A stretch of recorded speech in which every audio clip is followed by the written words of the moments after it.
Prions ensemble.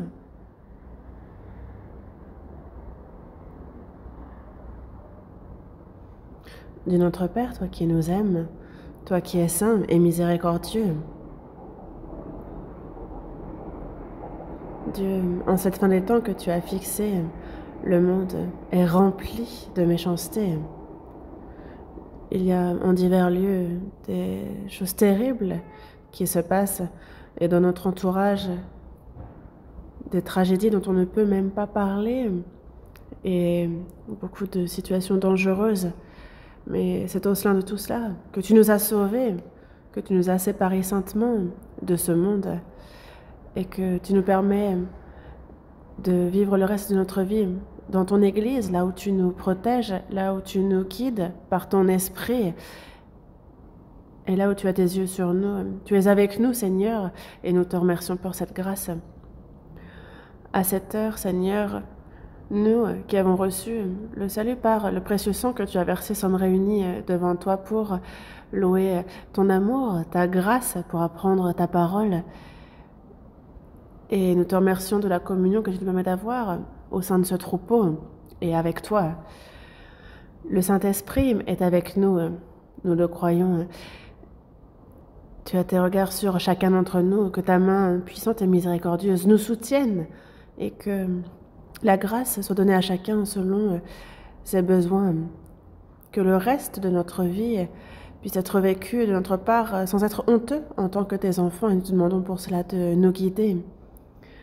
Tes églises en Corée, dans le monde entier, les frères et sœurs qui, malgré les difficultés, gardent la foi et prêchent ton évangile, sois avec eux. Et que ton œuvre de salut que tu souhaites accomplir puisse grandement s'accomplir. À ceux qui sont malades, rétablis-les promptement, que le reste de leur vie puisse être vécu pour ta gloire, pour ton œuvre. Donne-leur cette opportunité. En ton temps, tu nous donnes la parole dont nous avons besoin. Tu nous enseignes la voie à suivre. Seigneur, en cette heure encore, que ta parole, que tu souhaites nous révéler, que ta volonté sainte, comment il nous convient de nous conduire, enseigne-le-nous. Nous avons prié au nom de notre Seigneur Jésus-Christ. Amen. Ouvrons la Bible. Première épître aux Corinthiens, chapitre 12. Première épître aux Corinthiens, chapitre 12.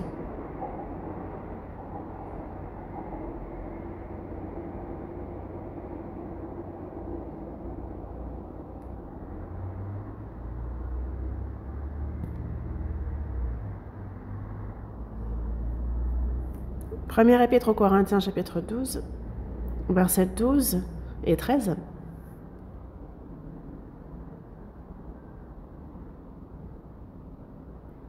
Première épître aux Corinthiens, chapitre 12, à partir du verset 12.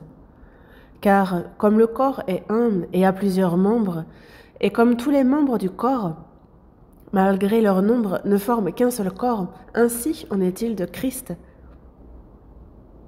Nous avons tous, en effet, été baptisés dans un seul esprit pour former un seul corps, soit juif, soit grec, soit esclave, soit libre, et nous avons tous été abreuvés d'un seul esprit.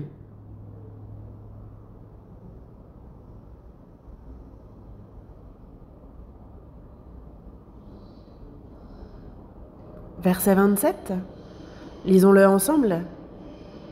Vous êtes le corps de Christ et vous êtes ses membres, chacun pour sa part. Jusqu'ici.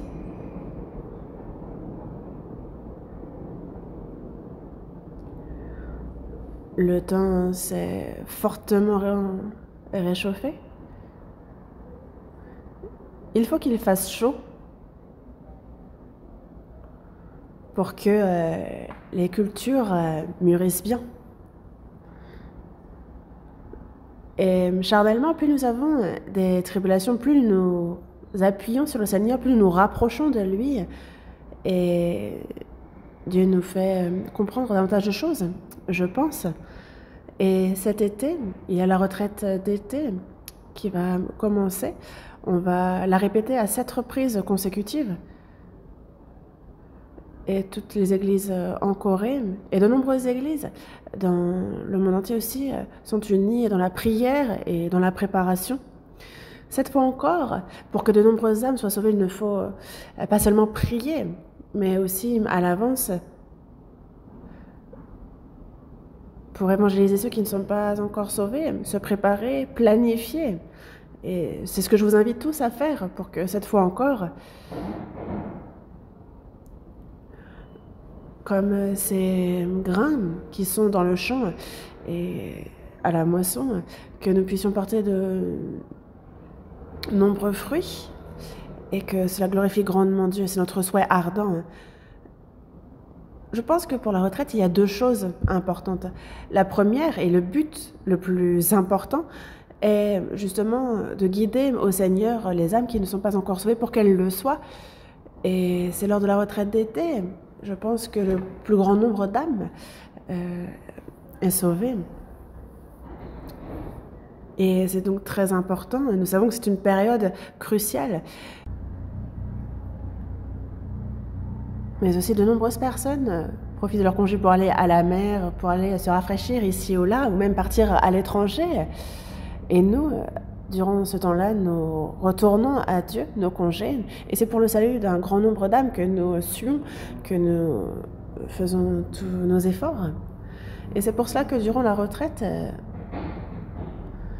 nous qui avons vraiment reçu le salut, je considère que c'est vraiment une période où on peut vraiment voir notre foi mûrir. C'est comme les réservistes. En fait, les réservistes, une fois qu'ils ont fini leur classe, les années passent et ils oublient comment tirer avec une arme. Ils ne sont plus aux aguets non plus, ils sont légèrement émoussés. Cela peut arriver. Plutôt que lorsqu'ils étaient au sein de l'armée même.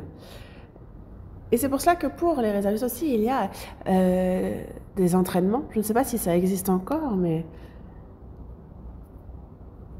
quand on parle de conserver, protéger le pays, il y a certes une fierté à cela, mais dès qu'il se passe quelque chose, en fait, on a ces réservistes que l'on tient prêt pour qu'ils puissent à tout moment venir protéger le pays.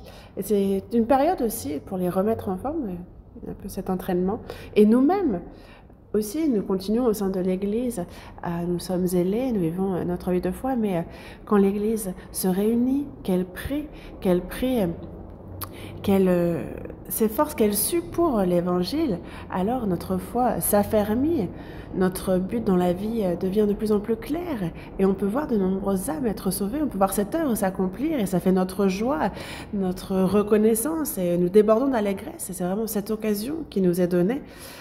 Et même pour ceux qui sont plus faibles dans la foi, après la retraite, cette personne peut être bien plus mûre qu'auparavant et ça on le sent véritablement. Et donc même pour nous qui sommes sauvés, c'est vraiment très bénéfique, c'est une période excellente pour nous aussi. Donc, merci de prier ensemble pour le salut de nombreuses personnes. Et nous sommes beaucoup à nous préparer, mais que chacun participe. Merci de prier et de participer à l'effort. La fois précédente, je vous parlais de la vie du chrétien né de nouveau. Et je vous disais que cela consiste, comme le titre l'indique, à demeurer, à vivre en demeurant dans le Seigneur. La semaine dernière, déjà, nous avons eu un séminaire de taille moyenne dans le bâtiment de l'éducation et de nombreuses personnes, je crois, ont été sauvées parmi les participants. Et l'évangile est prêché activement dans tout le pays, dans le monde entier. On est à 1004 églises, en ne comptant que celles qui sont à l'étranger, dans plus de 80 pays, et ça ne cesse d'augmenter, que ce soit en termes de nombre de pays ou de nombre d'églises. Et donc on voit de nombreuses âmes être sauvées, on sait que le Seigneur se réjouit avec nous, parce que nous-mêmes qui sommes sauvés, notre vie de foi, pour qu'elle soit normale, il faut qu'elle progresse, qu'on grandisse, et c'est aussi très important. C'est comme des parents, il est important de mettre au monde des enfants, mais les éduquer aussi, les élever est une chose en soi. De la même manière, un chrétien sauvé, comment doit-il vivre en tant que chrétien? Et ça, c'est quelque chose dont je ne peux cesser de vous parler. Et certains vont peut-être avoir l'impression d'écouter la même chose, mais beaucoup n'ont pas encore une vie de foi normale, et c'est pour ces personnes-là que nous écoutons ensemble et que nous prions aussi pour ces personnes. J'aimerais que ce soit avec ce cœur-là que vous écoutiez. Dans la première épître aux Corinthiens, chapitre 12, on nous parle de en quoi ça consiste de vivre en demeurant dans le Seigneur, et on nous en parle en détail. Demeurer dans le Seigneur, c'est demeurer dans l'Église, qui est le corps du Seigneur, dans ce troupeau, dans cette union, dans cette communauté spirituelle, divine. C'est une vie en ce sein. La fois précédente, nous avions vu que dans Jean chapitre 15, verset 3, il était dit « Déjà vous êtes purs à cause de la parole que je vous ai annoncée, demeurez en moi et je demeurerai en vous. » Celui qui demeure en moi et en qui je demeure porte beaucoup de fruits. On avait ce verset également. Mais demeurer dans le Seigneur désormais pour quelqu'un de sauvé, c'est que le Seigneur est le cep et nous avons été comparés au sarment. Le sarment doit être attaché au cep pour qu'il se nourrisse de la sève qui vient des racines et qui monte, qu'il puisse ensuite grandir et porter du fruit. Mais dans la première épître aux Corinthiens, chapitre 12, c'est de la même chose dont nous parlons, mais ici, c'est au sein de l'Église qui est le corps de Christ. Un seul corps, donc cette union, cette communauté spirituelle divine, unie par le Saint-Esprit. Car quand je reçois le salut, je ne suis plus seule. Il y a de nombreux frères et sœurs, eux aussi sauvés. Dans Matthieu chapitre 6, verset 9, il est dit « Voici donc comment vous devez prier, notre Père qui est aux cieux, que ton nom soit sanctifié. » Donc nombreux sont ceux qui peuvent appeler Dieu Père. Quand un enfant vient au monde, il a son père, sa mère, ses grands frères, grandes sœurs, les oncles, les tantes. Il y a la famille. Et c'est au sein de cette communauté qu'il se retrouve. Et quand nous recevons le salut, on a reçu personnellement le salut, mais nous ne sommes plus seuls. Nous avons Dieu le Père et nous sommes avec Jésus-Christ, le Saint-Esprit. En même temps, il y a aussi donc ce troupeau, il y a aussi donc cette communauté spirituelle divine et c'est véritablement crucial. C'est comme un jeune enfant qui, sans être aimé, sans être aux petits soins par sa famille, il ne peut justement, il ne pourra pas grandir, être protégé, mais que ce soit physiquement, charnellement, même en termes de personnalité, il ne pourra pas bien croître. Notre chair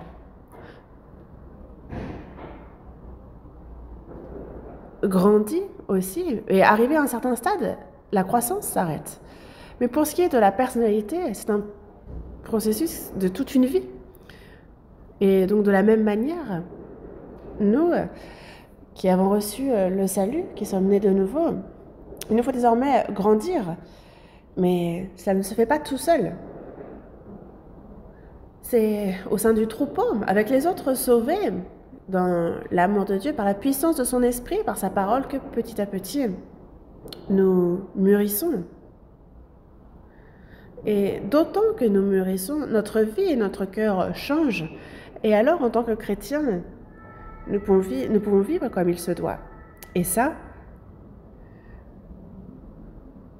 ce n'est pas par un effort personnel ou par ma force, mais c'est par la communion au sein de ce troupeau, en y demeurant, que cela se fait. C'est pour ça que dans la première épître aux Corinthiens, chapitre 12, verset 27, il est dit « Vous êtes le corps de Christ et vous êtes ses membres, chacun pour sa part. Que l'on soit grec, que l'on soit juif, peuple élu de Dieu. Les Grecs, donc qui représentent les païens, il y a le peuple d'Israël élu de Dieu et le peuple païen, donc éloigné de Dieu.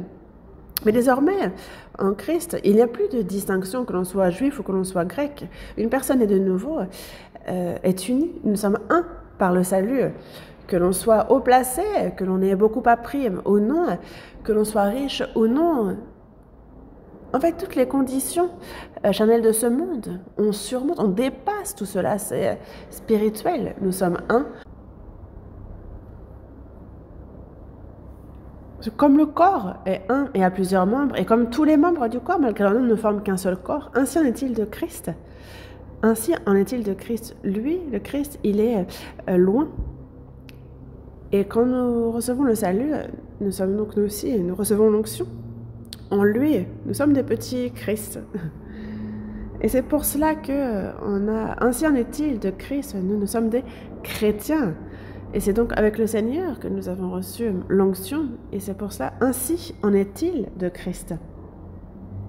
C'est par l'Esprit que nous sommes un avec le Seigneur, que nous sommes un les uns avec les autres, nous qui sommes sauvés. Et désormais, c'est en Christ et par le Saint-Esprit que nous sommes devenus un. Et nous avons tous été abreuvés d'un seul esprit. Et donc, c'est toujours par sa puissance, par son esprit que nous sommes abreuvés, nourris continuellement. Et ça, c'est vraiment fondamental, c'est vraiment crucial. Une personne sauvée, la chose la plus importante qu'elle doit savoir après le salut, c'est ce qu'est l'Église. L'Église, en réalité, c'est un mystère. Quand on dit Église, les gens pensent à ce bâtiment où il y a des crucifixes un peu partout. Et ils disent, bah, l'église est grande, l'église est petite. Mais ça, c'est assez contradictoire en soi. En 300, avant que les catholiques se mettent à bâtir des cathédrales, il n'y avait pas de bâtiment à part pour l'église. C'est pour ça qu'on disait, on le voit dans les épîtres, à Aquila et à Priscille, avec l'église qui est dans leur maison, à la sœur Aphia, à Archippe, notre compagnon de combat, et à l'église qui est dans sa maison. À Rome aussi, eux qui fuyaient les persécutions et qui se sont cachés dans les catacombes, on les voit. En fait, donc c'était par eux, ils étaient dans les catacombes. Donc c'est l'église dans les catacombes. Quand on parle de l'église, ce n'est pas un bâtiment, ce sont des personnes, un groupe de personnes. Et c'est comme, nous on parle du bâtiment de l'église. C'est en fait, en synographe, c'est juste le lieu où se réunissent donc les saints pour l'enseignement. Et donc l'église désigne le corps de Christ. C'est pour ça que dans Éphésiens chapitre 1 versets 22 et 23, on peut lire qu'il l'a donné pour chef suprême à l'église qui est son corps.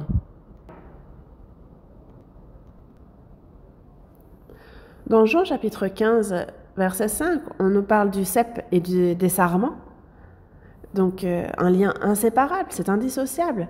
C'est comme la tête, le chef et le corps, c'est indissociable. Le corps ne peut rien faire sans la tête, et la tête, qui est le chef, ne peut rien faire sans le corps. C'est pour cela que il a été donné pour chef, le Seigneur est le chef, et nous sommes le corps, chacun membre pour sa part, et nous sommes liés par l'Esprit. Et ça, vraiment, c'est un point très important. Seul, je ne peux vivre ma vie de foi. Seul, je ne peux ni grandir, ni être protégé. Et en termes de personnalité, comment pensez-vous être forgé? C'est au sein du troupeau qu'on est forgé. Au sein de la famille.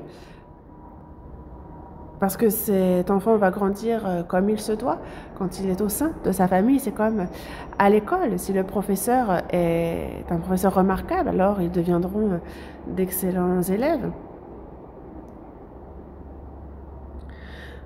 À l'échelle de la nation, c'est les citoyens qui ont un destin commun. Il y a cette communauté qui est la nation.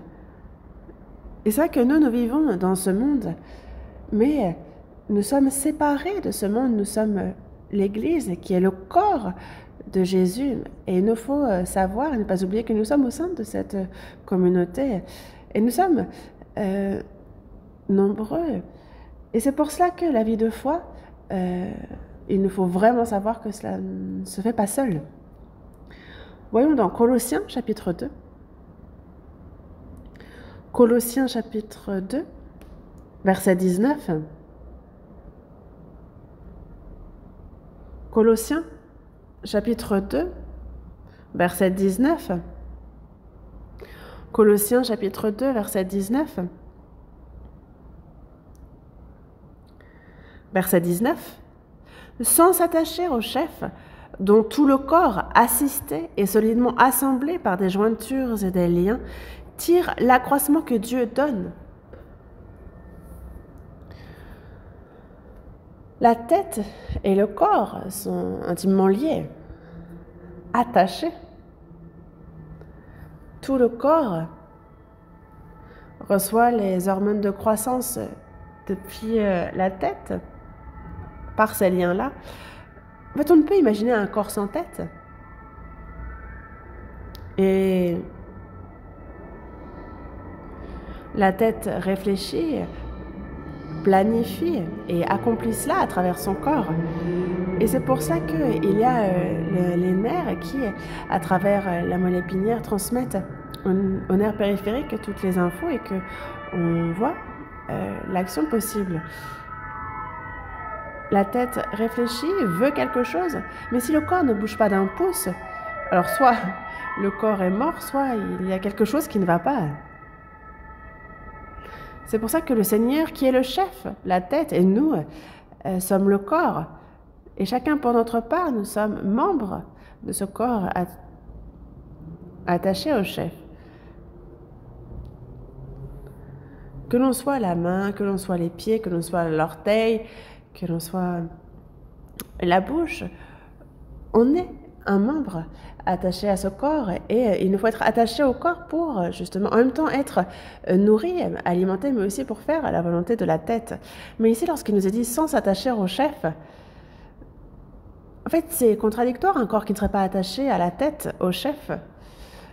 La tête donne des ordres et le corps bouge, mais si la tête ordonne et que le corps ne bouge pas d'un pouce, c'est qu'il n'est pas attaché au chef, à la tête. Si quelqu'un est sauvé, mais qui n'est pas attaché à Jésus, qui est le Seigneur, le chef, alors cette personne n'a pas une foi certaine. Soit la personne n'est pas sauvée, soit si elle l'est, alors il y a un grand problème. Parce qu'il y a la vie, la puissance que l'on doit recevoir du chef, de la tête.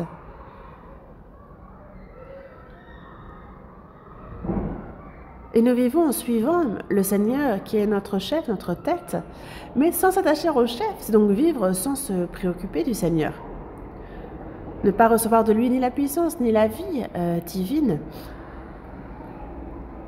Ne pas discerner quelle est la volonté du Seigneur, mais vivre comme bon nous sommes. Ça, c'est quelqu'un qui n'est pas attaché au chef, quelqu'un qui a la tête d'un côté et le corps d'un autre. Mais c'est inimaginable. C'est assez contradictoire comme propos. Mais quelqu'un de sauvé est membre, chacun pour sa part, du corps qu'est l'Église. Mais sans s'attacher au chef, sans s'attacher à Jésus, le Seigneur. En fait, c'est la personne qui devient la tête, qui agit à sa manière, selon sa pensée, comme elle le prévoit, comme bon lui semble. Mais alors, c'est que cette personne a un problème, elle n'est pas attachée au chef, comme cela nous est dit ici. C'est pour ça que il ne faut pas quitter le troupeau, là où le Seigneur accomplit son œuvre. Une personne éloignée, c'est donc quelqu'un qui désobéit, quelqu'un qui suit autre chose que le troupeau. Une personne sauvée, désormais, a le Seigneur pour chef, mais suivre, non pas le chef, mais autre chose. Que ce soit des idéaux, que ce soit l'ambition, que ce soit une personne à titre individuel. Mais tout cela, ce n'est pas suivre le Seigneur. Et Jésus est désormais la tête. Et dans l'Église, si ce n'est pas le Seigneur, mais si c'est quelqu'un qui remplit le rôle de tête, alors c'est un grand problème pour l'Église. Regardez, par exemple, chez les catholiques, on a le pape qui est le chef. Mais pour le mot pape, en sinogramme, il y a le sinogramme pour roi. Et ça, comment on peut utiliser ce terme-là pour un homme? Et c'est comme, on parle docteur de théologie. Mais comment? Est-ce que quelqu'un peut être expert? Est-ce que quelqu'un peut maîtriser intégralement la Bible? Non, ce sont des termes qui ne sont pas appropriés pour une personne. Donc, en fait, c'est d'autres synogrammes qu'il faudrait utiliser parce que ce n'est pas une maîtrise de la Bible. Non, en fait, c'est vraiment contradictoire. On ne peut pas maîtriser la Bible. Et c'est comme dans les religions un peu particulières. Il y a justement toujours comme un gourou, un chef, en fait, et une personne qui prend la place du Seigneur dans ces communautés.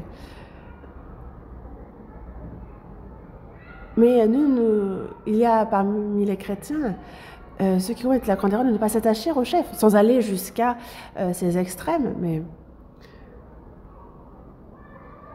comme membre du corps qu'est l'Église, il y a dans ce corps le Saint-Esprit qui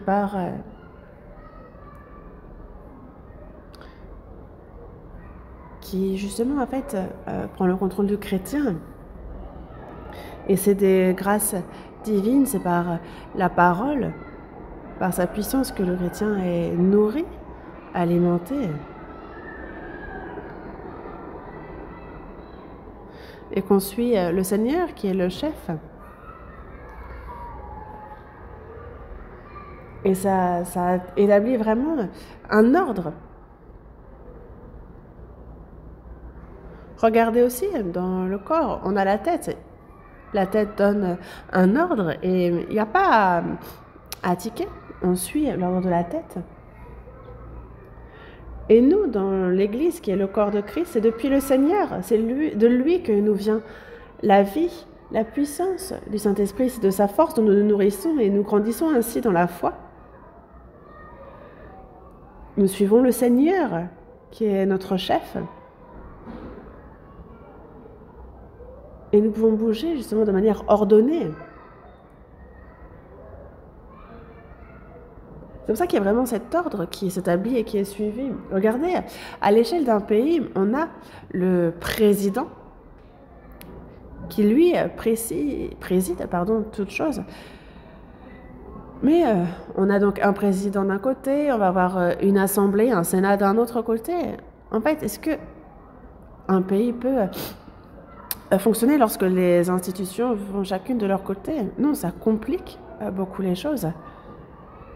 Mais l'homme n'est pas fiable, et que ce soit un président, et donc ça peut créer des situations instables. Et même si, en fait, même si le président est tout à fait quelqu'un de fiable, en fait, il peut y avoir des instances qui, elles, ont des avis contraires ou des idéaux opposés, et alors ça conduit à une situation vraiment instable. Mais il ne faut pas qu'il en soit ainsi pour les chrétiens. Actuellement, on peut parler d'apogée du christianisme. La Bible a été traduite en plus de 3000, 4000 langues. Et c'est des centaines de congrégations de différentes doctrines. Mais en fait, la foi de chacun est différente. En fait, chacun, de son côté, des opinions différentes. Et même les personnes qui croient se disputent entre elles, se battent. C'est parce qu'ils ne sont pas un, c'est parce qu'ils ne s'attachent pas au chef.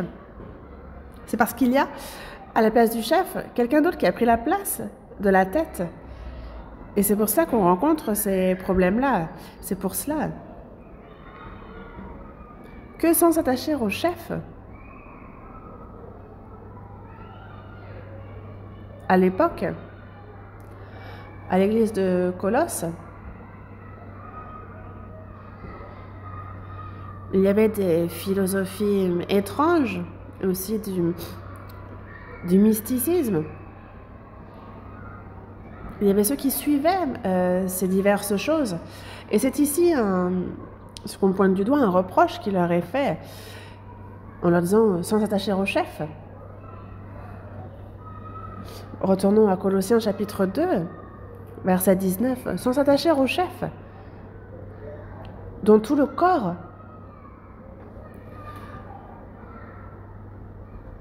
parce que sans s'attacher au chef, c'est quelqu'un qui ne vit pas comme il se doit sa vie de foi. Mais pour que ce soit correct, il faut que tout le corps assisté et solidement assemblé par des jointures et des liens tire l'accroissement que Dieu donne.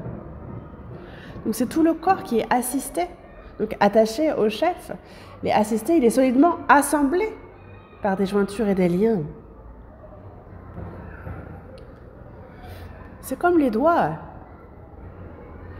C'est le chef, la tête, qui les nourrissent à travers les nerfs. On a le sang qui circule. Et c'est pour ça qu'on peut le bouger comme je le fais. Ça bouge, n'est-ce pas? Mais si on a la tête d'un côté et puis on a la main un peu plus loin et un pied beaucoup plus loin, dans ces cas-là, en fait, non. Tout doit être assemblé, solidement assemblé. C'est de la tête que l'on tire l'accroissement. Mais imaginez que la main soit attachée à la tête, que l'orteil soit attaché à la tête. Mais c'est justement donc de tout le corps assisté, solidement assemblé. Donc il y a des jointures, il y a des liens. C'est de là qu'on tire l'accroissement. Donc c'est aussi à travers les membres que l'on reçoit les grâces divines du Seigneur. Les grâces divines de Dieu nous sont données par son corps. Mais être prié de son côté, apprendre de son côté, ce n'est pas à part que l'on est nourri ainsi. C'est à travers justement ce corps, c'est à travers les frères et sœurs que justement on est, par ces jointures, par ces liens, on tire l'accroissement. Et c'est mystérieux, mais c'est le principe. C'est aussi à travers moi que d'autres frères et sœurs sont alimentés, et c'est aussi moi qui suis alimentée à travers d'autres frères et sœurs. En fait, on s'entraide, en fait, on se fortifie les uns les autres. Imaginez que le corps ne soit fait que d'un doigt. Qu'est-ce que vous voulez faire? Il faut que le corps soit sain pour que l'on puisse faire toute chose, qu'il y ait tous les membres. C'est pour ça que assister est solidement assemblé par des jointures et des liens, et on tire l'accroissement. Et donc il y a cette croissance, et ça c'est important, parce qu'on est assisté, on est solidement liés les uns les autres, il y a des jointures, il y a des liens, et c'est de là que l'on tire l'accroissement. Mais pour ça, il faut grandir dans l'Église. Dans ce troupeau-là, où est le Seigneur, alors je peux tirer l'accroissement, je peux recevoir les grâces divines, la puissance. La parole de Dieu que je reçois petit à petit, je la comprends. En quittant ce troupeau, on ne peut ni être nourri et on ne peut pas croître non plus. Il faut être assisté, seulement assemblé par des jointures et des liens, parce que c'est de là qu'on tire l'accroissement que Dieu donne.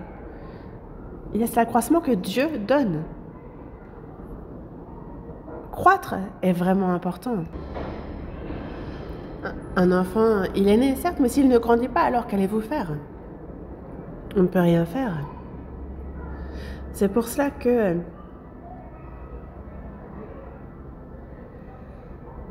il faut être attaché au chef. Moi qui suis membre de ce corps qu'est l'Église, je suis moi-même attachée au chef. Et c'est du Seigneur que je suis, justement, en étant solidement assemblée, je suis nourrie par lui et je tire l'accroissement, naturellement, que Dieu me donne. De nos jours, une chose pour laquelle je rends grâce est que notre Église, vraiment, en fait, au début,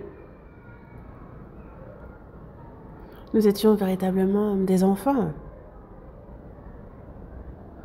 Nous étions vraiment, la majorité d'entre nous, nous étions dans la foi de vrais enfants. Et imaginez une réunion d'enfants. Ah, il y en a qui vont faire des blagues, d'autres vont s'amuser, et puis il va y avoir quelque chose que tout le monde veut, et on va se battre pour ça, on va pleurer, pigner. Si ceux qui sont jeunes dans la foi se réunissent, alors il n'y a que la chair qui ressorte. Sa pensée, son opinion, son entêtement, c'est le caractère de chacun qui ressort. Et qu'allez-vous faire avec ça, en fait? Parce que chacun est différent en soi. L'homme, en soi, en fait, il n'y en a pas un qui soit comme l'autre. Dans Ésaïe, il nous est dit que nous étions tous errant comme des brebis. Chacun suivait sa propre voie. Chacun. En fait, c'est vraiment chacun qui va de son côté. En fait, véritablement, en fait, il n'y en a pas un qui soit comme l'autre. On ne peut pas être un, alors qu'on est deux. On dit justement l'homme et la femme, lorsque ils se marient, ils ne deviennent qu'un. Mais la pensée, l'histoire de cette personne, en fait, font qu'ils ne sont pas un réellement. À la moindre petite dispute, ils se séparent. Et chacun se dit, en fait, après avoir vécu séparément, ils vivent ensemble, mais c'est assez inconfortable. Et après, quand il y a les enfants, c'est un peu bon gré mal gré qu'ils restent ensemble s'ils ne s'entendent pas. Mais ceux qui ont quitté le Seigneur en soi ne peuvent être un, même si ils sont mariés. Nous avons la même espérance, la même vie, nous avons le même but dans la vie. C'est la même grâce, la même vie, la même puissance dont nous sommes nourris. Et c'est pour cela que nous sommes un. Nous sauvés, à chaque fois qu'on se rencontre, c'est vrai que l'on soit juif, que l'on soit grec, que l'on soit païen en fait, que l'on soit libre ou que l'on soit esclave, que l'on ait appris ou non, que l'on soit riche ou pauvre. En fait, c'est très différent, mais en fait, c'est toutes ces conditions humaines que nous dépassons dans nos rencontres. Nous sommes un. Et désormais, c'est en ce sein que notre foi grandit. Et ça, c'est vraiment surprenant. Et c'est un mystère. Une personne pas sauvée, c'est quelque chose qui, pour elle, est incompréhensible. Quelqu'un qui ne grandit pas dans la foi aussi ne peut pas comprendre cela. Mais on voit que l'Église a grandi. Elle a grandi. Et désormais, véritablement, au départ, c'était vraiment bruyant de se réunir. Chacun mettait en avant son avis. En fait, chacun voulait avoir raison, en fait. Et c'était justement assez bruyant. Mais maintenant, ce n'est plus le cas. À l'époque, c'était vraiment bruyant, on n'avait pas spécialement envie d'y aller, mais maintenant, non seulement c'est calme, mais surtout, en fait, nous sommes un. Et bibliquement, nous vivons dans l'obéissance, nous sommes là pour la prédication de l'Évangile. Et dès qu'on est là, allons évangéliser, alors c'est un oui. Et évidemment que on le fait, tant qu'il n'y a pas de déviement par rapport à la Bible. Et c'est vrai que ce soit en Corée, on est à peu près à 220 églises en Corée, un peu plus, en fait, ça ne cesse d'augmenter aussi. Mais les églises sont unies, ne sont qu'une, un peu comme une seule et même famille. Et comme pour une famille, il y a l'entraide, il y a l'amour les uns pour les autres, n'est-ce pas? Et c'est selon les ordres de Dieu. Et qu'est-ce qu'il nous a donné comme ordre? D'aller par tout le monde, d'aller prêcher la bonne nouvelle à toute la création, non pas seulement là où je suis, non pas seulement dans le pays où je suis, mais dans le monde entier, jusqu'aux extrémités de la terre, d'aller faire de toutes les nations des disciples, de les baptiser au nom du Père, en fait, d'y aller pour leur salut. Et il n'y a pas de raison en soi pour aller au bout du monde, pour prêcher l'évangile. C'est que si on ne le fait pas, en fait, on ne peut pas ne pas le faire. Et pourtant, ce n'est pas simple. Donc, des problèmes de langue, la manière de vivre est différente. En fait, comment s'y rendre et prêcher? Quand on y pense, en fait, ça nous bloque. Mais c'est possible lorsque Dieu œuvre. Si seulement nous prions, si nous avons un cœur pour son œuvre, alors le reste, Dieu s'en occupe. C'est dans 82 pays, dans plus de 1000 églises que l'évangile est prêché. Et c'est quelque chose que moi-même, je ne comprends pas, ça me dépasse. La mission à l'étranger, on y est dévoué corps et âme. Ça fait désormais 15 ans, 16 ans. Ça ne fait pas si longtemps que ça. Évidemment qu'on le faisait avant aussi, mais désormais c'est devenu plus actif. On le fait plus activement et ça ne cesse. Et il n'y a pas de raison. Auparavant, on nous disait « Ah, mais pourquoi vous partez à l'étranger alors que même en Corée, il y a encore beaucoup à faire, on est encore loin du compte ?» Ils disaient Pourquoi est-ce que, alors que le Seigneur revient bientôt, vous vous embêtez à dépenser des sommes extravagantes dans le lieu pour la retraite? Mais il y a des gens qui se plaignent ainsi, mais nous, on ne tique pas face à ça. Parce que de toute façon, d'ailleurs, ces personnes-là, on ne les voit plus. Désormais, en fait, nous sommes un. Et c'est un ordre du Seigneur. Quand il nous dit fais, nous, on est là, yes, et on y va. Même si je ne peux pas y aller en tant que missionnaire, on fait en sorte d'envoyer des missionnaires, je fais des dons pour cela. Et il est à l'œuvre parce que justement, il y a des frères et sœurs qui le font. Ceux qui ne comptent pas leurs efforts, leurs sous. Et regardez, à la retraite, il n'y a pas de raison en soi. Personne ne force personne. D'ailleurs, on ne peut forcer personne pour cette œuvre-là. Mais c'est que la foi a grandi. Et ça, c'est certain. C'est pour ça qu'on en arrive là et c'est pour ça que je rends vraiment grâce pour cela. C'est pour ça que quand on mûrit, quand on grandit dans la foi, non seulement on est agréable au Père, mais on peut aussi aider le Père dans ce qu'il fait, mais on peut même hériter et prendre la suite du Père et dans son œuvre. En même temps que le Dieu nous fait grandir, il y a aussi son œuvre qu'il souhaite accomplir à travers nous et qu'il accomplit. Et quand je pense à la croissance que nous avons eue déjà, je rends vraiment, vraiment, vraiment grâce.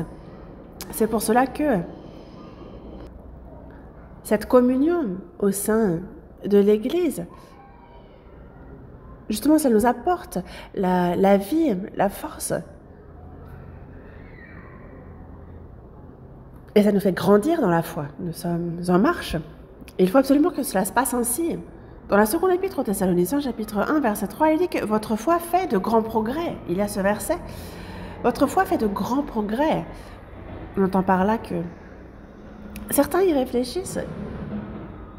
C'est ça que la foi commence par être petite. On le voit dans Luc.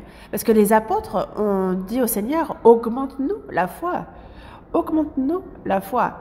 Ils ont certes la foi, mais elle est trop petite. Et c'est pour cela qu'ils disent, on en veut plus.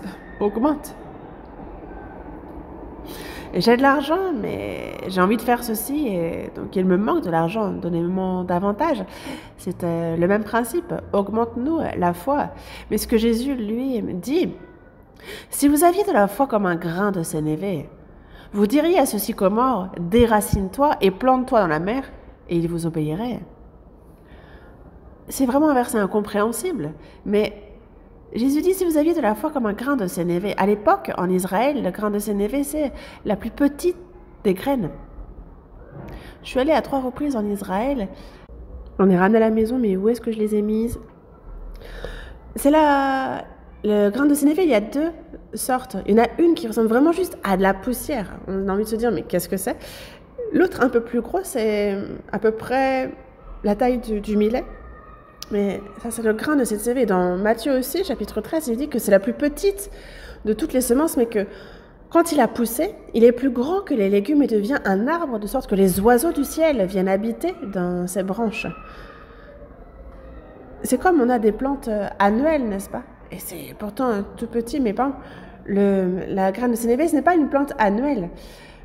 Ça ne devient pas un arbre gigantesque, mais un peu comme l'arbre à jujube. En fait, c'est assez grand pour que les oiseaux du ciel viennent habiter dans ces branches. Pourquoi Jésus a dit une telle chose? C'est que les disciples le priaient d'augmenter leur foi, pensant qu'ils avaient la foi, mais Jésus leur a dit si vous aviez la foi comme un grain de sénévé. En fait, il leur dit qu'ils n'ont même pas la foi. Ils ont durant 3 ans et demi suivi Jésus, mais ils n'avaient encore pas la foi, même les disciples. Ils avaient le zèle, le courage, mais ça, ce n'est pas la foi.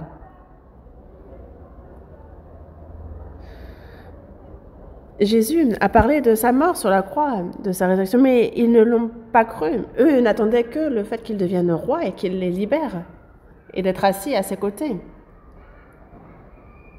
Ils sont montés à Jérusalem. Et que se sont dit les disciples? Ah, ben cette fois, s'il monte à Jérusalem, il va devenir roi, et nous, qui sera le plus grand parmi nous? Et même on voit Jean qui ont demandé à leur mère justement de se faire bien voir, de savoir qui serait assis à la droite. En fait, en gros, c'était là, ah, ce sera toi ou moi le Premier ministre. Ouais, c'était le sujet de leur dispute. Mais ça, en fait, c'est comme être dans un même lit, mais rêver à des choses différentes. Ils sont ensemble, mais ils pensent, ils ont des buts, des idées différentes.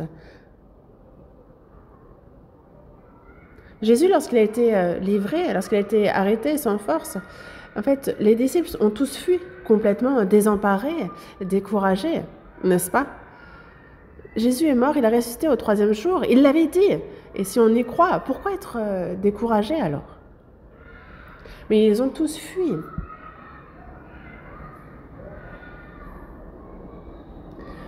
Pierre a dit que même s'il devait mourir, il ne renierait jamais Jésus, mais lorsqu'il a été livré, qu'a-t-il fait? Quelqu'un lui a dit « Oh, mais lui, c'est bien un disciple de Jésus. » « I'm not. » « Non, non, non, pas moi. » Et ce, à 3 reprises. Il y a un jeune enfant qui va le voir, il fait « Ah si, pourtant, je l'ai vu avec eux. » Il lui dit « Non, toi, t'as dû mal voir, t'as pas dû faire attention. » Je dis que non. Lui qui disait que même s'il devait mourir, il ne renierait pas le Seigneur, regardez, en un laps de temps si court. Et on se dit « Mais comment c'est possible? Pour quelle raison? » C'est qu'ils n'ont pas encore la foi. Si Jésus n'est pas mort, n'est pas ressuscité, il n'y a personne pour croire. Jésus est mort, certes, mais est-il vraiment mort pour nous ou alors pour lui? Est-ce qu'il est bien le Christ? Il n'y a pas moyen de savoir tant qu'il ne ressuscite pas. Jésus est mort pour nos péchés, il est ressuscité. Non seulement il nous donne la vie nouvelle, mais surtout il atteste et témoigne qu'il est bien le Christ. Et c'est pour cela que dans Actes, il dit justement que parce qu'il a fixé un jour où il jugera le monde selon sa justice, par l'homme qui a désigné, ce dont il a donné à tous une preuve certaine en le ressuscitant des morts. C'est pour ça que les disciples aussi, avant qu'ils ne rencontrent Jésus mort et ressuscité, ils n'étaient pas sauvés et ils n'avaient pas la foi. C'est pour cela que vous n'avez pas même la foi de la taille d'un grain de sénévé. Si vous aviez de la foi comme un grain de sénévé, vous diriez à ce sycomore, déracine-toi et plante-toi dans la mer. Et alors, il obéirait.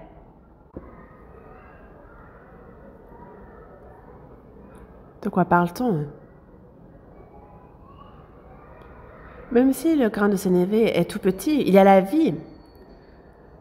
Ça commence par la foi de la taille d'un grain de sénévé. Quand on a la vie, le sycomore, on le déracine, on le plante dans la mer. Si on déracine un sycomore, est-ce qu'il va se replanter dans la mer?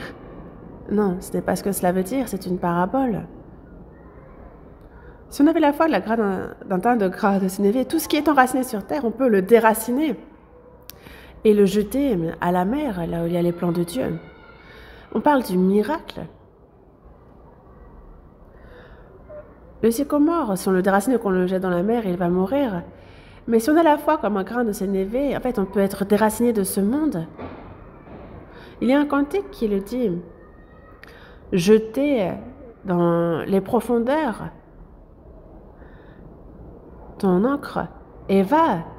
En fait, quand on est enraciné dans les plans, dans les projets, dans la grâce de Dieu, c'est là qu'on se jette en fait, dans ces profondeurs-là. Que l'on vive, que l'on meure, on se jette dans les profondeurs de Dieu.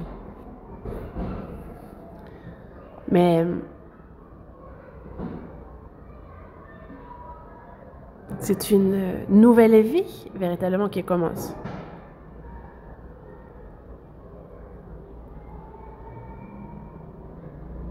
La vie est différente entre quelqu'un qui est sauvé et non. La raison de vivre, l'espérance, la manière même de vivre, tout est différent. Comme l'enfer et le paradis, comme l'obscurité et la lumière sont différentes, en fait, cela ne peut. Il n'y a pas de rapport entre les deux. Est-ce qu'on peut vivre de manière similaire? Est-ce qu'une personne sauvée se distingue simplement par le fait qu'elle va à l'église de quelqu'un qui n'est pas sauvé? Non.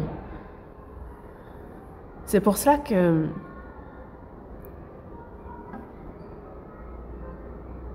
quand on reçoit le salut, Ça commence par la foi de la taille d'un grain de sénévé, mais cette foi grandit. Elle croît. Et donc, on peut désormais surmonter les épreuves, on peut vaincre la chair, on peut vaincre ce monde. Justement, on peut surmonter les tentations du diable, on peut toutes les tribulations, les difficultés. On surmonte cela et on peut faire l'œuvre de Dieu. C'est de vrais miracles, en fait, parce que nous sommes tenus par la puissance de Dieu. Dans tous les cas, la foi, elle commence quand nous sommes sauvés, et puis elle croît, mais elle grandit.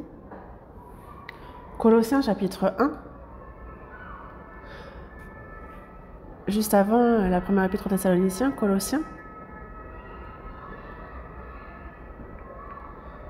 Chapitre 1, verset 28. Colossiens chapitre 1, verset 28. Verset 28. Colossiens chapitre 1, verset 28. Lisons ensemble. C'est lui que nous annonçons, exhortant tout homme et instruisant tout homme en toute sagesse, afin de présenter à Dieu tout homme devenu parfait en Christ.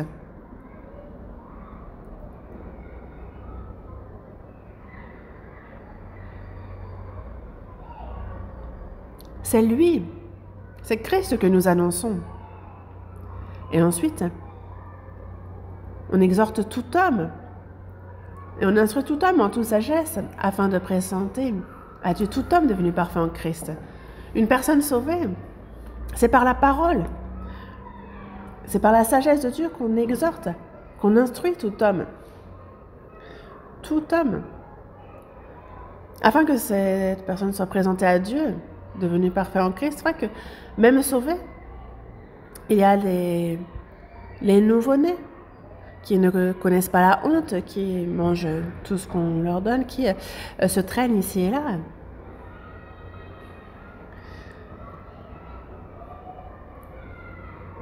C'est vrai qu'entre un chiot et un nouveau-né, il n'y a pas grande différence. Ils agissent de manière similaire, mais une fois qu'ils grandissent, ça change. Désormais, il connaît la honte, il sait discerner ce qui est agréable, ce qui n'est pas agréable. En fait, cela change. Et de même, nous, quand nous grandissons dans la foi, nous sommes donc exhortés, nous sommes instruits en toute sagesse par la parole de Dieu.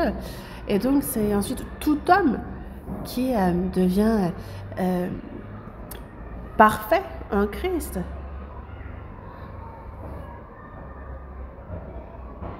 Et il est bien dit que vous serez parfait, comme votre Père Céleste est parfait, il nous le dit dans Matthieu. Lui, il est parfait. Il est notre Père. Si le Père est remarquable, alors le Père veut que son Fils le soit autant que lui, même si ce n'est pas plus, mais au moins d'être aussi remarquable que lui. Et comment est-ce que nous pourrions être parfaits comme Dieu? Mais Dieu ne nous dit pas « Oh, ben, si tu me ressembles au moins à moitié, je serai content. » Non. Ce que le Père veut, c'est que le Fils soit comme lui. Notre but est de devenir comme Dieu. Nous avons reçu sa vie, nous avons reçu son esprit, nous sommes son Fils. Nous profitons de tout en lui. Mais alors il faut que nous devenions intègres, tout comme il l'est, dans notre cœur, dans notre pensée, dans nos actions, dans nos paroles. Qu'est-ce que vous en pensez ? Évidemment que c'est complètement impossible par nos propres forces. C'est par la grâce, par la parole, par la puissance du Saint-Esprit. C'est possible petit à petit, afin que chacun soit présenté à Dieu comme homme devenu parfait en Christ. Parfait. Perfect en anglais. C'est vraiment certain. Et cette personne, est-ce qu'elle est sauvée ou pas? Est-ce que c'est un chrétien ou pas? En fait, le doute ne doit pas être possible. Voici, de faire pour être vu. Parce que si quelqu'un est en Christ, comme c'est écrit dans la seconde épître aux Corinthiens chapitre 5, il est une nouvelle créature et les choses anciennes sont passées, voici, toutes choses sont devenues nouvelles. Voici, il faut qu'on puisse vivre pour que les gens voient. Je suis enfant de Dieu. Tu veux voir un peu à quoi ça ressemble? Moi je suis chrétien, moi je suis quelqu'un qui va au ciel. Regarde, voici.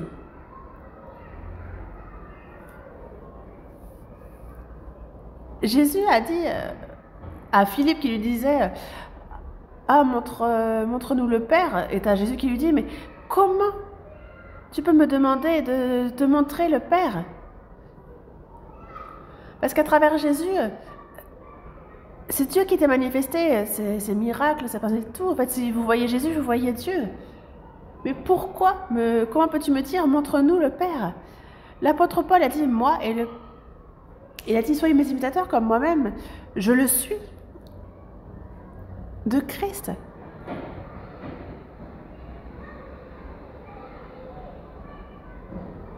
C'est comme lorsqu'on a un moule, vous mettez de la pâte à gaufres dans un moule à gaufres, c'est ça, des gaufres. Et justement, dans Galates, chapitre 6, verset 17, on peut voir que Paul, c'est un peu comme la reconstitution de Christ. Parce qu'il porte sur son corps les marques de Jésus. Il le dit avec assurance, soyez mes imitateurs comme je le suis moi-même de Christ. Qui peut dire une telle chose? Nous, comme l'apôtre Paul, comme Jésus, en fait, il faut qu'on lui ressemble, petit à petit. Afin que tout homme soit parfait. Dans la communion, dans la prière, nous apprenons la Bible. Mais dans quel but faisons-nous ces choses-là? Est-ce que nous apprenons la Bible pour l'utiliser à mauvais escient? Non. On n'est pas là pour utiliser la Bible à de mauvaises fins. Mais nous, c'est la parole qui nous utilise. Parce que sans obéir à la parole, alors tout ne reste que des paroles. Nous ne sommes pas utilisés. En fait, ce serait être hypocrite que de vouloir utiliser la parole. C'est la parole qui nous utilise. On ne peut pas être hypocrite. Nous aussi, nous sommes de petits Christ. Des chrétiens, des petits Christ. Et petit à petit, nous ressemblons au Seigneur et c'est ce qu'il nous faut faire. Tout homme, chacun d'entre nous. Dans tous les cas, sachant que la foi grandit, qu'on grandit dans la foi. Et justement, en fait, petit à petit, c'est notre personnalité de chrétien qui se forme en nous. C'est pour cela que dans la première épître de Pierre, chapitre 2, verset 2, il nous est dit de désirer, comme les enfants nouveau-nés, le lait spirituel et pur, afin que par lui, on croisse pour le salut. Un enfant nouveau-né. Qu'est-ce que cherche un nouveau-né? Le lait.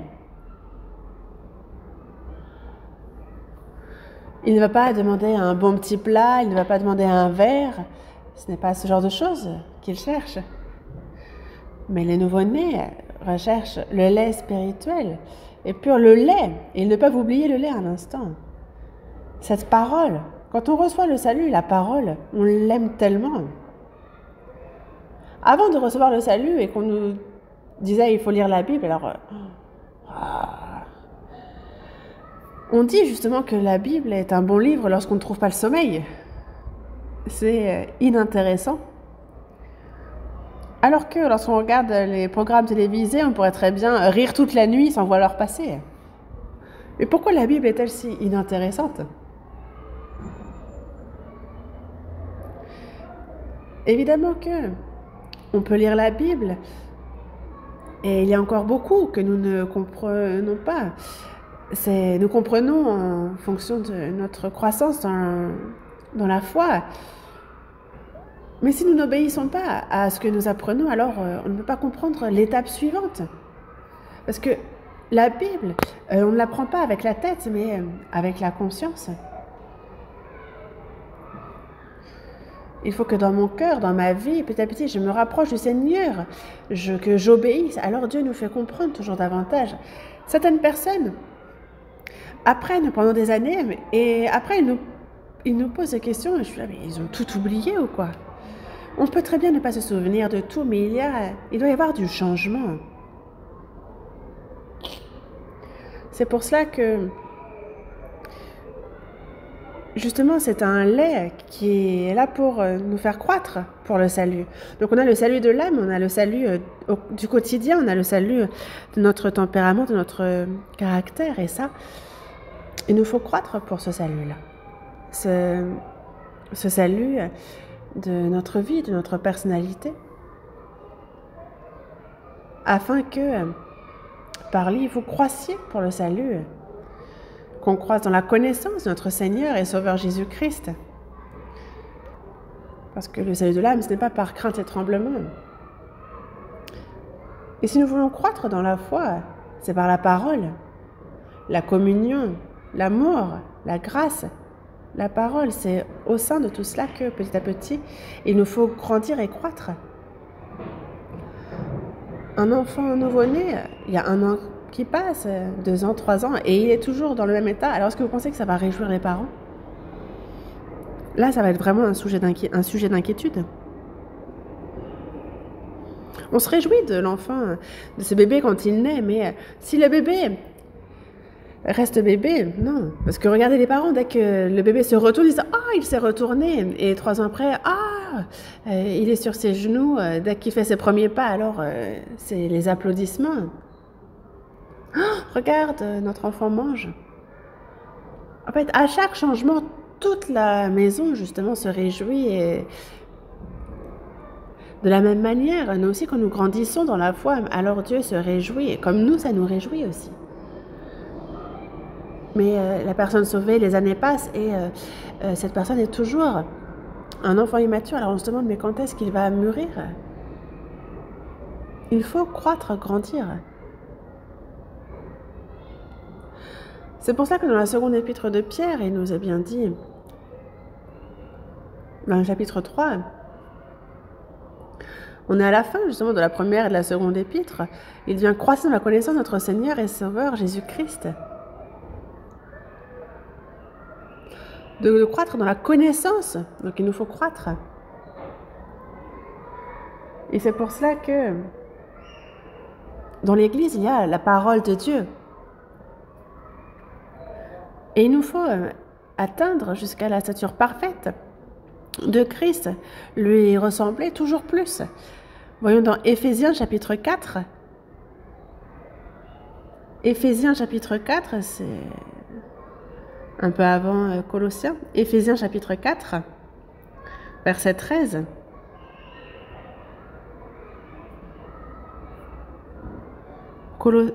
Éphésiens chapitre 4, verset 13.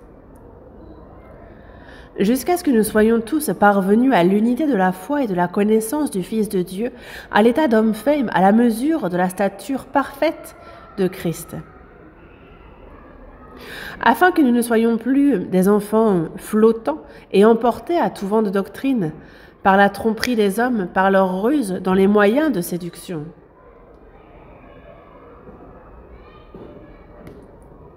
Ici,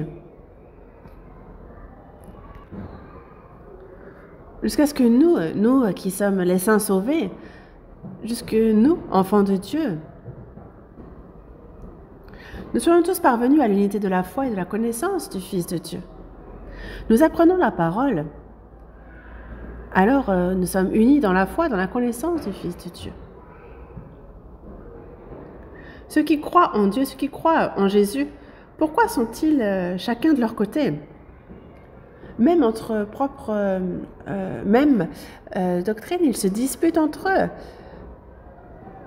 Vous voyez combien ceux qui disent croire en Jésus ont tué un grand nombre de croyants. Pourquoi? La foi est différente. Ils disent croire, mais quand on approfondit, on se rend compte que la connaissance est différente. Mais il faut que la connaissance soit la même pour que la foi soit la même. Il faut que la foi soit la même pour qu'on s'aime les uns les autres et que l'on soit un. C'est pour ça que il y a Il faut parvenir à l'unité de la foi et de la connaissance du Fils de Dieu, à l'état d'homme fait. L'état d'homme fait, c'est donc en même temps à titre individuel que chacun de nous soit un homme fait, mais aussi on nous parle de l'Église, que l'Église soit aussi un homme fait. À l'état d'homme fait, à la mesure parfaite de la stature parfaite de Christ. La stature parfaite de Christ. Aller jusqu'à atteindre Christ. Et c'est pour ça que nous ne sommes plus des enfants. Avant, nous étions des enfants, mais nous ne sommes plus des enfants, flottant et emportés à tout vent de doctrine par la tromperie des hommes, par leur ruse, dans les moyens de séduction. Les enfants, dans le parc, s'il y a un monsieur qui vient et qui dit « Viens, viens, je vais te donner une sucette ». « Oh, une sucette, une sucette !» Et l'enfant va suivre ce monsieur. Mais s'il grandit un peu, il va dire « Il est bizarre ce monsieur. Je ne te suis pas. » De nos jours, on a vraiment de méchants monsieur. Et on le sent. Ceux qui sont jeunes dans la foi, que ce soit une secte ou autre, quand c'est similaire, ils peuvent suivre. Mais une personne sauvée a le discernement dans la conscience. Mais ici, il y a ceux qui sont flottants, emportés à tout vent de doctrine, emportés par la tromperie des hommes, par leur ruse dans les moyens de séduction. Un peu comme les vagues. Ceux qui font des allers-retours, qui sont emportés ici et là, qui sont chavirés, verset 15. Mais que, professant la vérité dans la charité, nous croissions à tous égards en celui qui est le chef, Christ. Donc c'est seulement professant la vérité dans la charité. La vérité. Quand on grandit dans la foi, en même temps que l'on discerne la fausseté, on professe la vérité. Et on croit à tous égards en celui qui est le chef, Christ, jusqu'à l'atteindre, jusqu'à le rejoindre petit à petit. Donc nous croissons à tous égards en celui qui est le chef, Christ.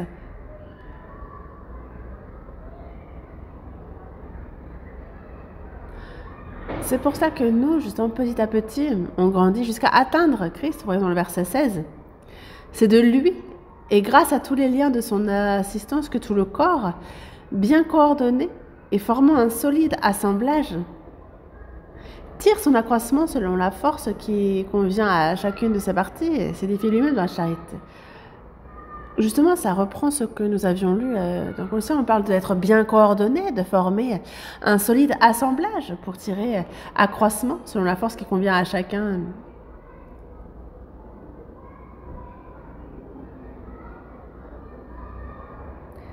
Donc s'édifier dans la charité, on reçoit l'aide des frères et sœurs, justement quand on est lié, assemblé, bien coordonné. Alors tous ensemble, on tire accroissement selon la force qui convient à chacune de ses parties. Et donc il y a celui qui remplit le rôle de la bouche, des yeux, de la main, des pieds, de ces organes qui sont invisibles et pourtant nombreux dans le corps. En fait, nous remplissons ce rôle de membre dans ce corps, et moi-même, je suis membre de ce corps.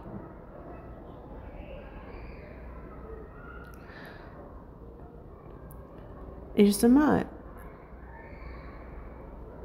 il dit bien que tout le corps, il est bien coordonné, il forme un solide assemblage et il tire son accroissement selon la force qui convient à chacune de ses parties, s'édifiant lui-même dans la charité. Et quand on en arrive là, alors Dieu peut agir grandement dans son Église. Nous qui sommes sauvés, lorsqu'on grandit dans la foi, alors Dieu à travers nous accomplit une grande œuvre et c'est ce qu'il souhaite.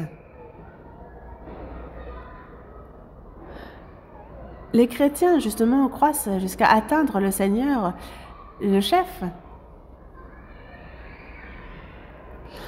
Et alors, ils peuvent suivre les ordres donnés par le chef, par le Christ.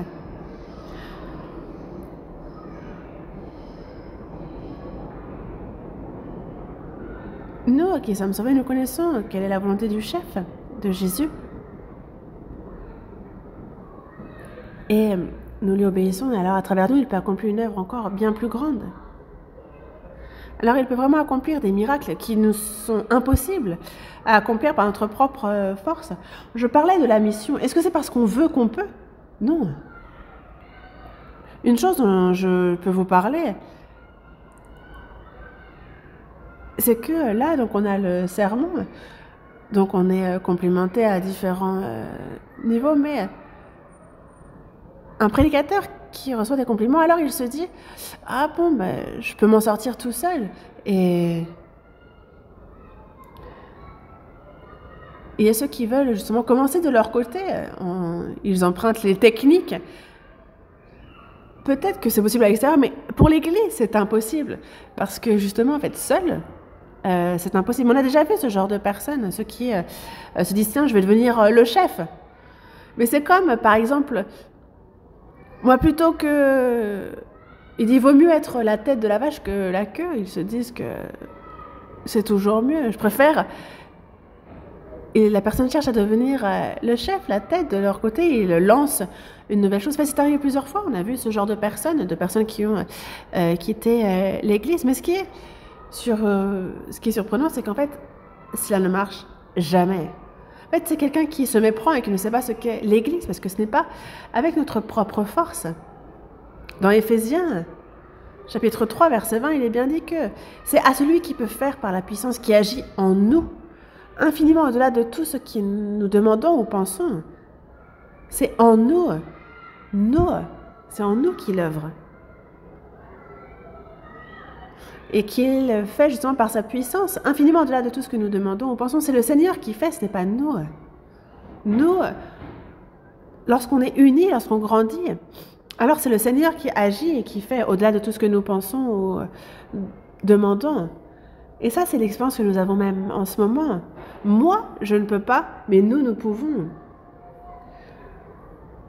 Bon, toi, tu peux et moi aussi, je peux. Non, en fait, je l'ai vu plusieurs fois, mais non, ça ne marche pas. Vraiment pas.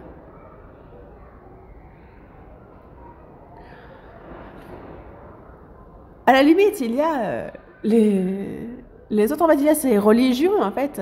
On peut faire une cathédrale, on peut faire un bâtiment, on peut rendre ça luxueux, on peut tout faire, mais il n'y a pas l'œuvre de l'esprit.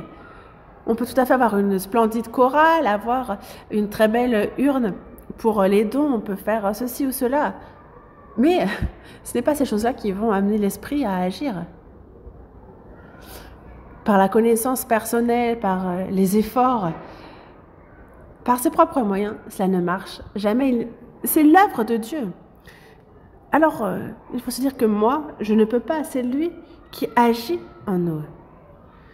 C'est par la puissance qui agit en nous. On n'est pas là pour parler de telle ou telle communauté, on parle de l'Église, de là où le Saint-Esprit agit. Et ça, c'est véritablement très important. C'est pour cela que, demeurant dans le Seigneur, nous qui sommes sauvés jusqu'à ce que le Seigneur revienne, que nous allions à lui, alors on est constant, on est attaché à l'Église. Et alors c'est sa grâce, c'est son amour, c'est sa parole, par la puissance du Saint-Esprit qui nous alimente et que désormais, je continue et je dois continuer à grandir dans la foi jusqu'au jour où je rencontrerai le Seigneur. Continuer à grandir pour l'atteindre. Se dire que, bon, ben moi, au stade où j'en suis, c'est bien, c'est satisfaisant. Non, non. Nous, aux yeux du Seigneur, nous sommes vraiment encore des enfants. Et moi-même, je m'en rends compte, j'en suis bien conscient.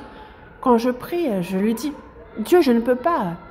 Comble mes faiblesses, je suis vraiment, vraiment trop faible. Qu'est-ce que je peux faire ? Est-ce qu'il y a quelque chose que je sache en particulier? Est-ce que j'ai un don particulier pour parler? Non, rien de tout ça. C'est comme la verge de Dieu dans les mains de Moïse. Et c'est lorsque l'on est dans les mains de Dieu que l'on est utilisé.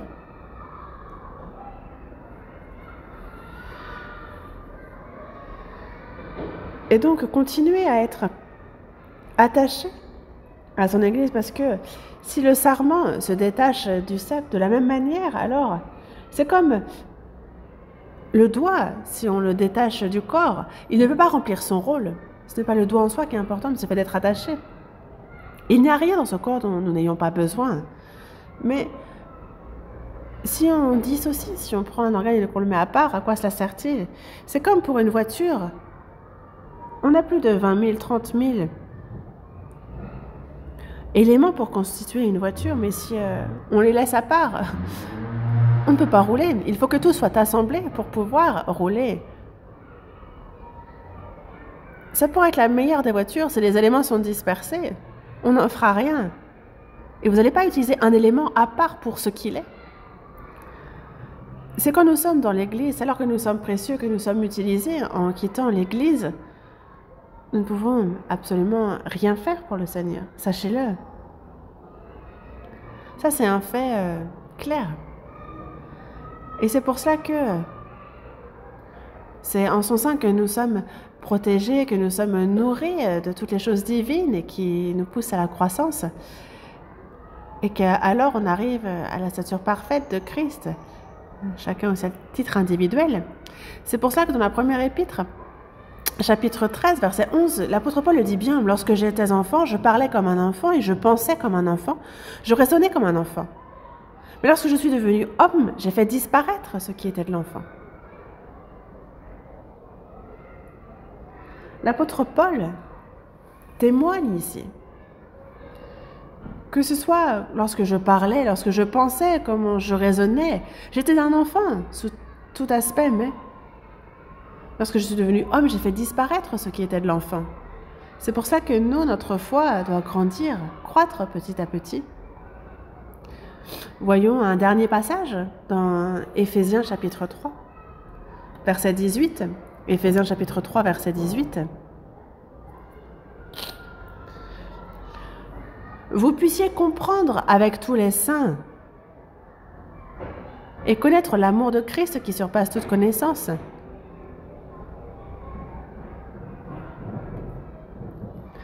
Que l'on puisse comprendre quelle est la largeur, la longueur, la profondeur et la hauteur, en sorte que l'on soit rempli jusqu'à toute plénitude de Dieu. C'est donc avec tous les saints. Ce n'est pas seul, mais c'est avec tous les saints.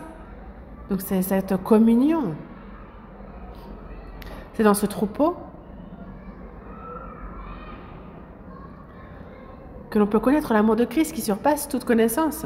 L'amour de Christ aussi, nous, quand nous avons reçu le salut, on dit « Ah, on s'est rendu compte que Dieu nous aimait. » Mais à quel point? Le Seigneur est mort pour moi, qui suis un pécheur. Il a été jusqu'à mourir pour moi. Il m'a tant aimé. Et nous avons connu cet amour et nous y avons cru. Mais, est-ce qu'on a compris pour autant tout l'amour de Dieu? Non. Un enfant sait que son père et sa mère l'aiment, mais sait-il à quel point? Non. Le jour de la fête des mères.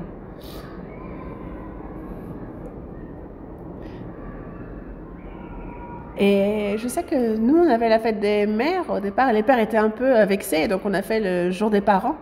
Mais en fait, regardez, il y a les enfants qui chantent et ils disent « Ah, il y a le ciel très élevé, il y a quelque chose qui pour moi est bien plus haut encore, c'est l'amour de ma mère.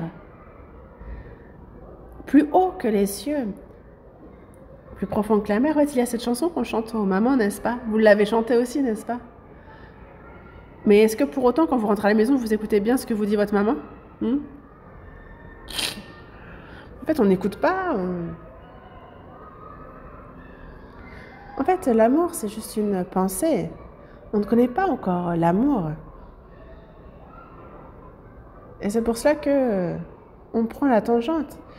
Regardez, on se marie, on a des enfants.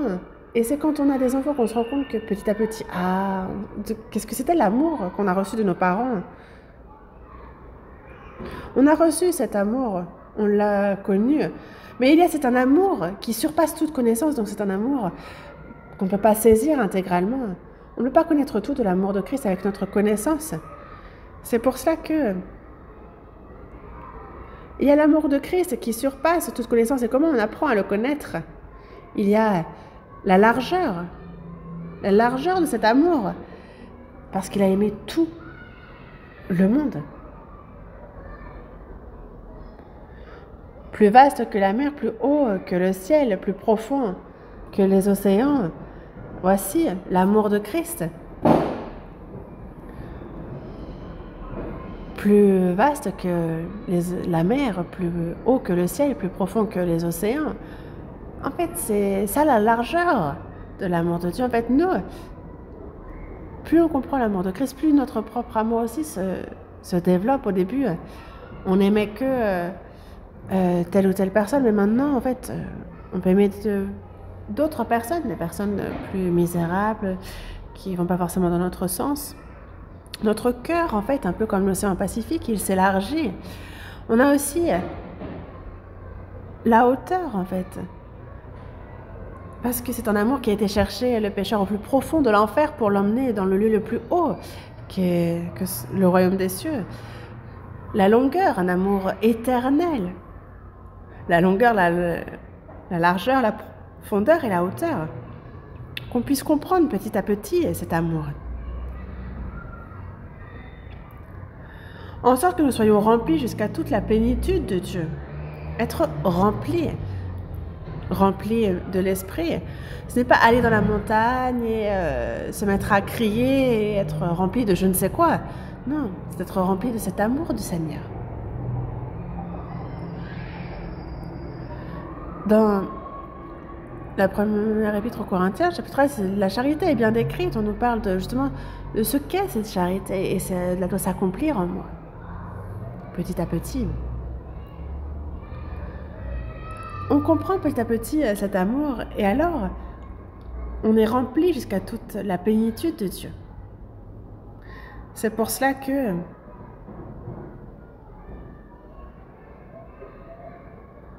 on est rempli de cet amour de Dieu. Et ça, c'est avec tous les saints. Cela n'est pas seul. Seul. Lire de la Genèse jusqu'à Apocalypse, tout mémoriser. Ce n'est pas pourtant qu'on peut dire connaître la Bible. C'est avec les saints. On s'aime, on souffre ensemble, on s'entraide, on obéit, on est forgé ensemble. On fait des efforts ensemble. Et alors petit à petit, on en vient à comprendre ce qu'est l'amour. Et alors petit à petit, en nous se forme la personnalité de Christ. Oui. Et au moment, il va y avoir des bourrasques, il va y avoir le froid, mais quand on supporte, une fois qu'on a survécu à l'hiver, alors vous le voyez bien, au printemps, il y a sa germe. Alors, du printemps jusqu'en automne, en fait, ça pousse, et on moissonne, et ensuite arrive l'hiver. Et il faut encore survivre, et puis le printemps arrive de nouveau, et cela germe encore. Et c'est donc les épreuves, ce sont les tribulations que nous traversons qui font que nous croissons. On ne peut pas grandir dans le confort. Quand c'est paisible, sans souffrance, ceux qui grandissent alors, mettez-les dans les tribulations ensuite et vous voyez qu'ils ne tiennent pas la route. Grandir, croître dans la personnalité, c'est que quoi qu'il arrive, avoir le regard fixé sur le Seigneur, lui obéir, vivre pour sa volonté et sa gloire, rester stoïque, ne pas chanceler, quoi qu'il arrive. Et c'est pour ça que je vais m'arrêter ici pour aujourd'hui. Mais en tant que membre du corps qu'est l'Église, c'est au sein de l'Église justement que je grandis parce que je suis nourrie. Et alors je suis toujours plus la volonté du Seigneur. Mais ce n'est pas moi seule, mais c'est ensemble que nous pouvons faire toutes choses. C'est ensemble. Le chef, la tête, ordonne. Par exemple, apporte le verre. Mais si les pieds ne bougent pas,